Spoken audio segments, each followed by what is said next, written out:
Hey, I want to refinance the high-speed train. Who's borrowing it? Danantara. I don't give it to him. Because behind it, I see that Danantara has electricity, oil. Later, when there's a traffic jam, I can take this, like that. If Danantara can't, then okay, then all the shares in this BUMN will be mine. Let's look at President Jokowie's ambitious project to create a state-owned enterprise, which is now in the red. I want to challenge President Prabowo. Do we dare to do a real Robin Hood nomics?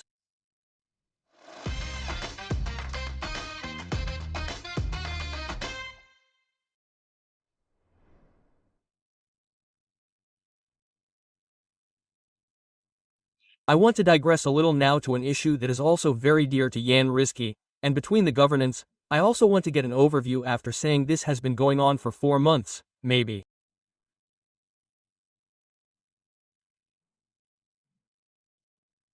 Four to 5 months, because yesterday the preparations were okay, we appointed personnel and so on. What is your position now, bro? Like this, Mas Wijanarko. If I were asked, do I support the organization, or the state model, and between supporting it, yes, but I don't support it if the method isn't strengthening the state. Could you explain a little about what an organization like the SWF is? So the public can better understand what Bang Yanuar thinks is good. First, I'll probably get straight to the point. When the law was issued, it was announced that the agency and all its organs, including the state-owned enterprises, BUMN, under it, were no longer state administrators. I read in the articles that many talk about authority that is no longer related to state finances. Yes. If you look at the narrative from both the House of Representatives and the government, it's because the business must be agile. If it's too bureaucratic, it can't be done. Yes, I agree that we must transform. Sometimes we have to take risks, sometimes we have to take this. But I think this has big consequences, Mr. Sujanero. I'll just focus on the technicalities now. This government, the government, gets its mandate through the General Meeting of Shareholders, GMS. What is the GMS? Elections? Yes. That's what the people want, so. The people actually elect the president who acts as a proxy for managing state assets. Who owns these assets? According to the Constitution, according to the rule of law, they belong to the people. The president is merely a proxy elected by the people to manage. So, if I use Ahok's term, it's not your grandmother's business entity, it's a state-owned enterprise. Yes, by him relinquishing his state administration status, my point is one, it means we're weakening the state. Now, let's go back to the Constitution first. Yes, in the Constitution, when we talk about political economy, there are 3 pillars. Article 33. Yes, the first pillar speaks to the government's authority to regulate fiscal matters, taxes, and so on. That's fiscal, for the welfare of the people, regarding the central bank and monetary policy. Third, we adhere to what's called state capitalism. State capitalism. State assets are owned by the state, meaning there are state assets. This means our Constitution states that the state is strengthened. What is the constitutional logic, Mr. Wijanarko, when we say that someone manages state assets but is not a state administrator, even though the law strengthens the state? Okay, that's one philosophical point. Let me get a little technical about accounting. This government has a central government financial report. There's a balance sheet. In a company's APBN, the profit and loss statement is audited by the BPK. Yes, in the APBN, Mr. Wijanarko. The government has a long-term investment called long-term investment in Bank Indonesia. So, Bank Indonesia's balance sheet, in the equity section, lists government capital. In the central government's financial report, it's listed on the balance sheet under the long-term investment asset side, the government's placement in Bank Indonesia. Yes, there's the Deposit Insurance Corporation, LPS, there are state-owned enterprises, BUMN. Okay. Government investment in BUMN shares in BUMN. The BUMN is the government's equity stake, and in the LKPP, Financial Reporting Agency, it's in the government's long-term investment. So that's state money, state money. How much is the total? In the 2024 Central Government Financial Report, the government's investment in BUMN shares was worth 3,140 trillion.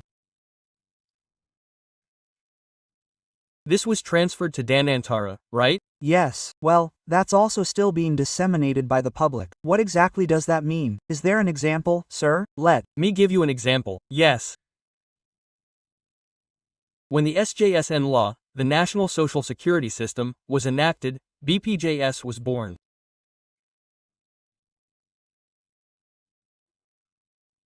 BPJS then changed what was called JAMSCHEKBUMN to BPJS Ketenagakerjaan, while ASKs became BPJS Kesehatan in the PJS law.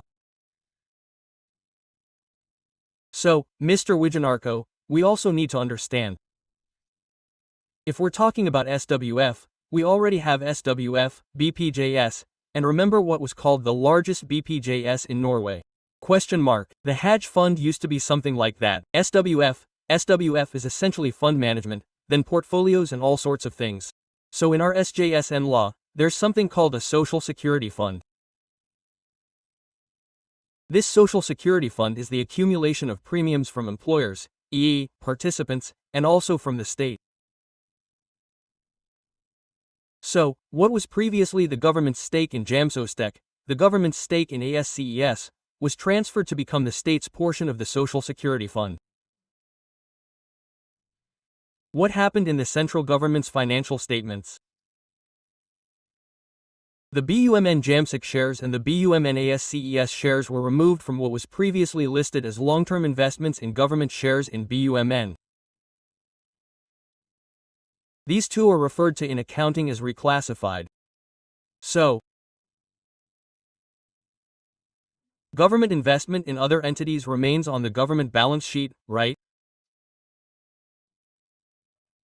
So, what was previously recorded in BUMN stock investments has been transferred from a long-term period, just long-term, in shares to long-term in other entities. The job creation law created SWF called INA. Okay. Where does INA get its capital from? From the state, which is a public service agency, blue, under the Ministry of Finance. That's why long-term investments also include long-term blue investments, such as INA, SMF, and so on. Now, Mr. Wijanarko's question. When we conduct an in-bank transaction of 3,140 BUMN shares in the long-term BUMN for Danantara shares, logically like BPJS, that means it will be included in the government's long-term investment in Danantara. Yes. 3,100.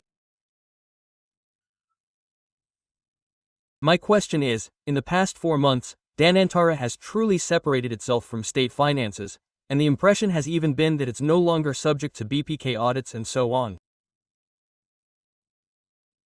So, my point is, going back to our discussion earlier, let's not just kill one rat and eradicate them all. Don't just want flexibility to avoid being investigated by the Corruption Eradication Commission, KPK, and shut it down. Controls for supervisory management are completely eliminated, right? That's what moral assets become, right? I'm like, oh, don't make accusations like that. But I want us to be ahead of the curve and avoid provocation. I want to issue a warning.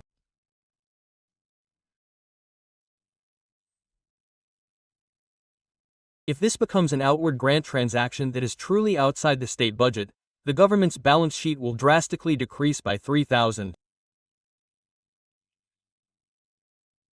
That's up to 30%, which should be from the budget, and there will also be a reduction in government equity. Meanwhile, the government above it issues SBN bonds, still has to pay taxes, still has to pay SBN, especially the stability of the financial system will be disrupted. So, in my opinion, Mr. Wijanarko, the institutional issues to this day have never been clear and have not been resolved. Yes. If the institutional issues are not resolved, nothing can be resolved. In my opinion, if the choice is that this is only a reclassification, it means BPI and state institutions like Bank Indonesia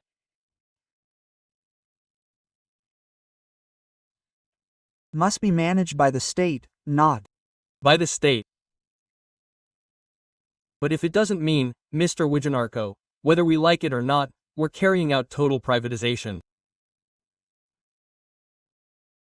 And like this, Mr. Wijanarko. Yes. I want to illustrate that if that happens, it means we've violated the Constitution. It's like we've been caught out completely, right? I mean, just privatizing one BMN caused a huge uproar. This is a BMN package worth the total. So, from a technical point of view, this might be through Mr. Wijanarko's channel, this SAW channel. I also want the DPR and the government to clarify this immediately, so we don't get caught out earlier. Now, if it's said, oh no, later, and among them, like by an LPS, there are financial reports, and those financial reports are integrated with the central government's financial reports, right?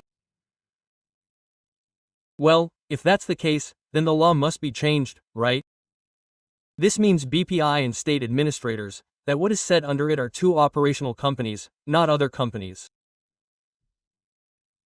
So, in my opinion, the Constitutional Court review proposed by several parties is worth waiting for and expediting. And, if possible, if the President can grant Tom Lembong an abolition to prevent legal proceedings, I think if the President realizes there's something wrong here, he can actually file a petition with the House of Representatives without the Constitutional Court process. We should change it so the institution is clear. Well, the problem is, I'm not sure the President understands that much detail. That's the institutional issue, Mas Janarko. Now, let's see, and what exactly are they going to do? Question mark.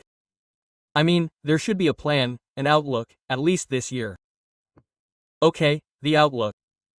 We can see the outlook in the curve. In the curve we read, and between submitting loans to 4 syndicates of foreign banks, but in the region.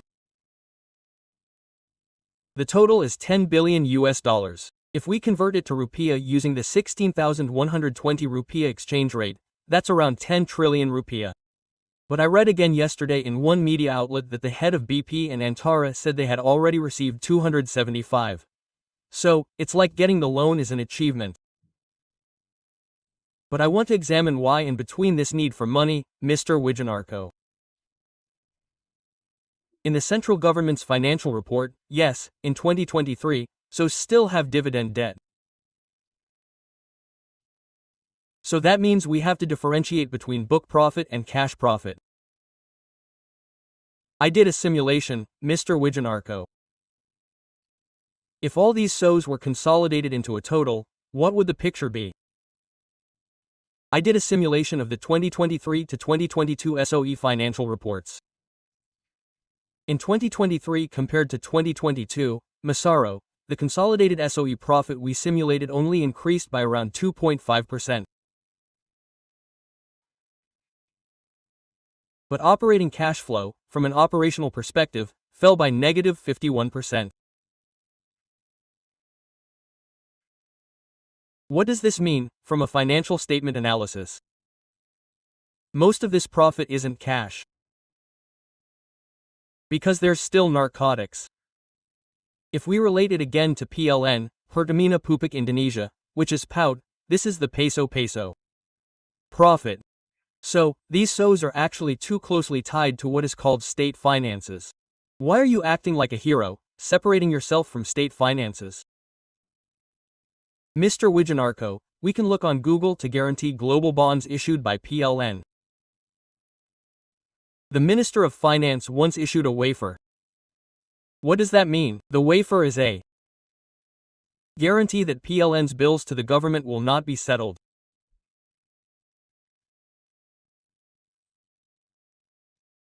Now, Mr. Wijanarko, if PLN defaults on its bonds, the wafer provider will be responsible. The Minister of Finance is the one who provides the wafer. Logically, he is independent of state finances. But I want to simplify this. So, if I calculate Mr. Wijanarko, 84 trillion is taken from the APBN, state budget, dividends taken by Danantara. If I calculate it as a simulation, the cash is approximately 40 trillion. The remaining 30 to 40 trillion is to pay dividends for state-owned enterprises, BUMNB. These BUMNs first borrowed from banks, namely the Himbara Bank. From there, I tried to follow the money. I tried to run a simulation using the financial reports of BRI, BNI, and Mandiri. I excluded BTN because BTN has its own problems. These three banks are considered large. It turns out, after my calculations, it was retained earnings. People say, oh, BRI has the highest profits. Yes, it turns out that BRI, Mandiri, and BNI have retained earnings. I correlated them with cash equivalents, and the correlation is negative. So what does that mean? As retained earnings increase, cash decreases. This means that this profit is mostly accrual. Yes. I tested this retained earnings in equity and correlated it with debt. This debt is not public funds, but the issuance of BRI bonds, Mandiri bonds, and BNI bonds is positive. So what does that mean? That the Himbara Bank, which is used to support the provision of debt so that bums pay dividends, is used to support the red and white cooperative and so on. It also turns out that the source of funds comes from state funds and from the government by issuing bonds, MOS. So, MOS Wijanard, maybe the Lugong is per Lumpang and like that, right? This Potic in the last 4 months shows that Danantara already has a forecast of cash that can be received from dividends each year, which is only around IDR trillion, so from that calculation, it has to borrow again. If I calculate it with a US dollar loan interest of around 7%. Where's the 7%? If you take out a US dollar loan, it's around 5%. But we have foreign exchange risk because of our weak exchange rate. So, I roughly calculated 7%, if it's within 7%. So, roughly, if the tenor is 5 years, I take all the dividends for 5 years, that's 160. I'll ask this foreign bank to handle it first. What will I use to pay it? Later dividends, right? Yes. So, I want to illustrate that we're starting ASWF not based on our ability to maintain healthy state-owned enterprises, having cash but going into debt. But the implication is that Mr. Wijanarko, in a hearing with Finance Minister S. Mulyani, said that 84 trillion was taken, and between the 2025 state budget, we've already overcome the shortfall with 40 trillion in non-tax state revenue, PNBP. What are the implied but unstated indications we can grasp? What? Meaning, with the government no longer receiving dividends from state-owned enterprises, everything is taxed. Yes, My philosophical question, dialectics. My dialectic now is with the people who have become this. My dialectic now returns to the president as head of state. What's the point of the Danantara if it doesn't ease the burden on the people?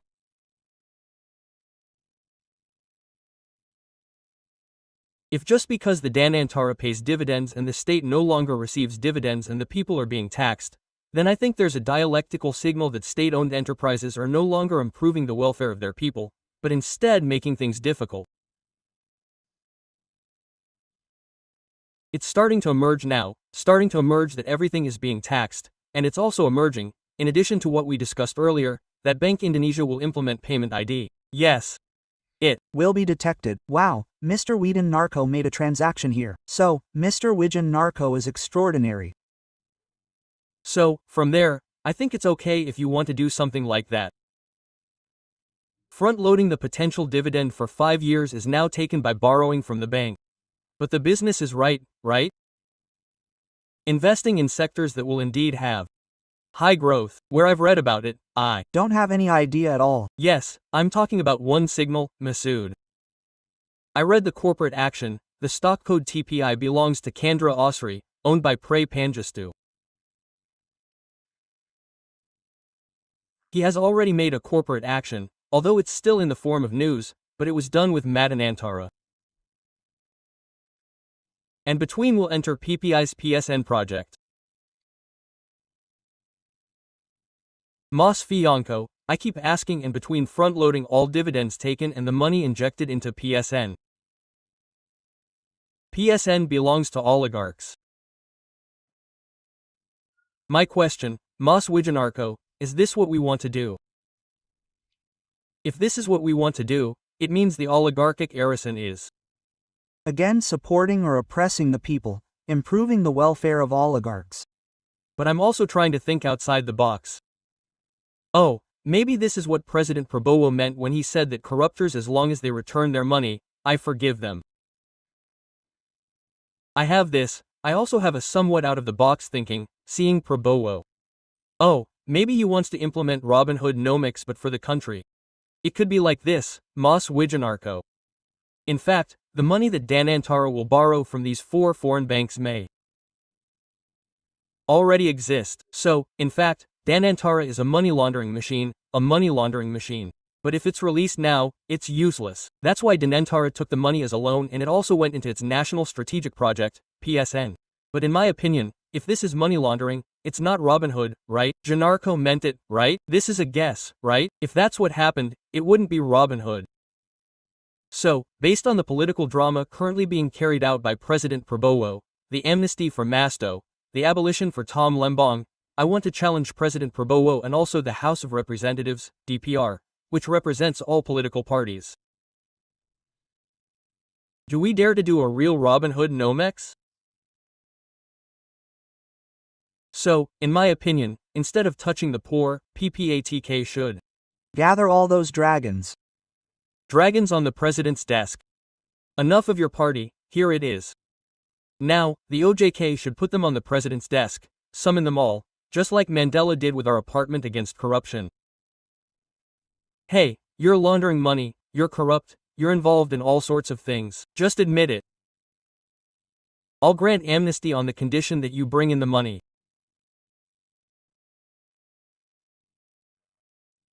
Bring it in through channels, but you can't demand that the money also go to you. It really has to be based on good business prospects, right? What? Agrarian reform. Our agricultural workforce is 42 million, Mas Wijanarko. Downstreaming, nickel, and so on, if recorded now, are around 256,000. So if we want to improve the welfare of the 42 million people who were previously prosperous, they must be shifted from the poor to the less poor. What does that mean? The focus is on agricultural transformation, right? The money comes in. So, in my opinion, that's cool. So if that's what's being done, it's cool. But if it's in a dark room, it's Marxist reform again. But if it's in a dark room, Mas Wijanarko, then who knows where it goes? And you see, Mr. Wijanarko, I also know a lot about how investment bankers think, how bankers think, how they think like fun. I know Mr. Wijanarko won't be able to pay, he doesn't have the ability. Why did I give it to him? Well, this is also our obituary in memory of Mr. Quick. Mr. Quick also discussed this issue of economic hitman and so on. I want to answer from this perspective. How relevant is Mr. Quick's thinking in today's conditions? How? Imagine if between borrowing money and between giving co-investment, all of them gave. He knew that between this and between would be a problem in the future. So I gave when I knew that I would default, right? Well, I think the sadness has already begun, Generku. If later between can't, okay, then all the shares of these state-owned enterprises will be mine, so privatization is automatically like that, an easy way without arguing with the DPR, without debating with the public. It's already a hostile takeover mechanism, and I think, wow, if that's what happens, history will record it, because almost all former presidents were involved in Danantara, besides those who were supervisors. At that time they were extraordinary supervisors, right? So, I think let's think calmly, okay?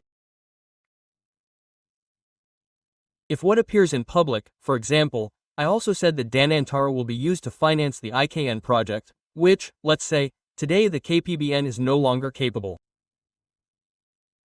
Is that possible? Like, Antara wants to handle SMEs, Garuda, and high-speed trains. That's why things that used to be like homework for Jokowi's WOWN infrastructure policy, which turned out to be invisible, they said they wanted to cover all of it with Danantara. I'm now an investment banker. Hey, I want to refinance the high-speed train. Who's borrowing? Danantara. I don't give it to you. Because behind it, I see that Danantara has electricity and oil. Later, when there's a traffic jam, I can take this, I can take this. Right? Give it or not. But if the one who moves forward, the KCIC is not necessarily given. You know, Moss. Like people or old people who have a lot of land certificates but have no income. Want to borrow money from the bank, right? Because what I'm like this, Moss Wijanarko, if the KCIC is not sold, because if he fails to pay, he has no assets, then I only get a fast train which I also calculated, no, will not return the investment, at least 50 years or until connecting Surabaya, he said, the same logic as Menjanarko's question earlier, IKN, I want to refinance because I need the IKN, will I give it or not? But I know that the IKN will not actually increase the ability and between to pay. But what I see is not wanting to seize the IKN, you know. What I see and among them is that it has a lot of other things. So what I mean is the meaning of this privatization is dangerous, Mas Wiyano. So it means that even the IKN project itself is indeed, from a business perspective, it is no longer possible to collaborate. For me, I've always said that the IKN wasn't a good thing, but it wasn't at the right time, still Janarpong. Why is geopolitics like this, with major fiscal pressure and tight global liquidity? We should focus on short-term issues first. Yes. So, in my opinion, the IKN is like this. Let's look at President Jokowi's ambitious project to create a state-owned construction company, BUMN Karya, which is now in the red. Yes. I experienced that as a subcontractor for the planning, the SPK for the BUMN Karya was not sold. The BUMN Karya was problematic, the IKN was problematic. Well, in my opinion, Mas Ajanarko is like this. I studied it, yes, during the monetary crisis in 98 or 97, China, the curve Matali Purva. He appointed Zaramzi, a former prime minister, or a former central bank governor, as prime minister. What structural reforms were carried out using a monetarist mindset?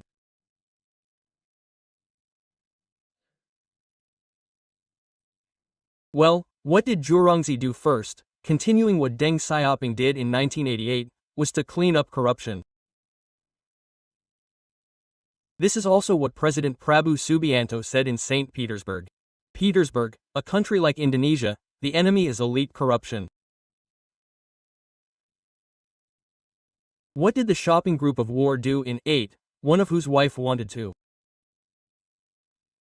Right? Yes, she was beaten by Jurongji 97, she did the same thing, then she did exactly what we did, consolidating BUMN in 2003. But the corruption had already been cleared up, right? Yes, in 2003, Mas Pijanarko, if we search, yes, indeed, those who were sentenced to death related to these BUMNs were only 2. I read that the others were more about law enforcement, but the BUMN books were cleaned up. So, what this means is that BUMNs that have problems, for example, BUMN Karya, whose money is missing, is there corruption? They apply the law. The books are absorbed, the state provides more PMN. But the old perpetrators are gone, right? The cancer has been thrown away. In 2003, he formed a BUMN management body. Like the INA idea at the beginning. So, in 2003, China formed SASAC. So, initially, he formed what is currently headed by Donny Oscaria. That's SASAC. Okay. SASAC was formed in 2003 with clean books and then synchronized with technology. There was no corruption. Well, all sorts. In 2008, SASAC was already paying cash dividends. As we mentioned earlier, the dividends were no longer debt. Cash dividends. The Central Bank of China also profited from foreign exchange differences due to the 2008 American crisis. They had just formed what's called the SWF, the CIC. The funding source is SASAC's cash dividends and also the central bank's foreign exchange profits. So if we go back to that, Mr. Wijan Narco, this is us. And what we need, maybe we don't need investment. It's not time to fix the BMN structure yet, right? Because even for investment, we borrow, not from cash funds. Why, in my opinion, don't we just let INA handle this matter first, so BPI Danantara, like SASAC, cleans up the BUMN's books first? President Prabowo's promise wasn't just empty talk. If we also want the process to be less hectic, then just like I suggested earlier, Robinhood, this economics, try Mas Wijanarko, I want to highlight, for example, what Adian Patupulu highlighted, the ojol that Adian mentioned, the cost structure. Try if we look at these ojols with so many people being used to pay large corporate costs. Oh yeah, 1,000, 2,000 is deducted for this. Imagine, their salaries are large, their renominates are large, right? Then the people in this corporation who are at the top also have founder shares. He also sold his founder shares through the entry of Telkomsel. How could that be less greedy, Mas? Right? So what I mean is that ojol drivers are financing state-owned enterprises, right? Something like that, right? Financing the applicator executives, right? The shares. So imagine, more or less what I'm saying is this. These applicator executives, for their daily salaries, get high salaries from these many online motorcycle taxi drivers. Meanwhile, the online motorcycle taxi drivers have a hard life, so they're quite satisfied with a decent salary. They also sell their shares, sell them to the state-owned enterprise, PMN. Well, in my opinion, Mr. Wijanarko, solve things like this at an open table. We'll sort out all the state-owned enterprises, then we can move forward. Maybe we'll have an investment scheme, right? How many years into the future? That's my note. Great. Ready, sir. If you listen to it, it feels very structured because everything is connected, right? From the end, maybe the president's words are good, but the execution is still a big challenge. Yes, one word and action matter, right? So what was previously mocked at Mr. Anis was just gossip. It turns out that this is the Omomodor's biggest hobby, eradicating corruption, eradicating the economy. But prove it, right? And now, by improving it, maybe it can become something like, what's the term, leverage, to improve the entire institutional economic system in Indonesia. As long as you focus. As long as you focus. Focus on what he's already realized, as he said in the SP. That means we have to eradicate corruption. He must have an apparatus that has no conflicts of interest, and is based on the Constitution. And based on the Constitution, Pancasila lives. I live Pancasila. And this, sir, means that the state should not be weakened in the name of the state. Yes, the state must be strengthened. And the people's rights must also be protected. Our Constitution says that. Our Constitution is state capitalism, right? That capitalism is in the state. So capitalism cannot be in the state. Not in the state, enjoyed by oligarchs, right? The point is there. The point is there. Thank you very much, Mr. Yanuar. You're welcome. We'll meet again in the next Dantika room. Greetings Pancasila. Greetings Pancasila, Mas. Thank you, Mas.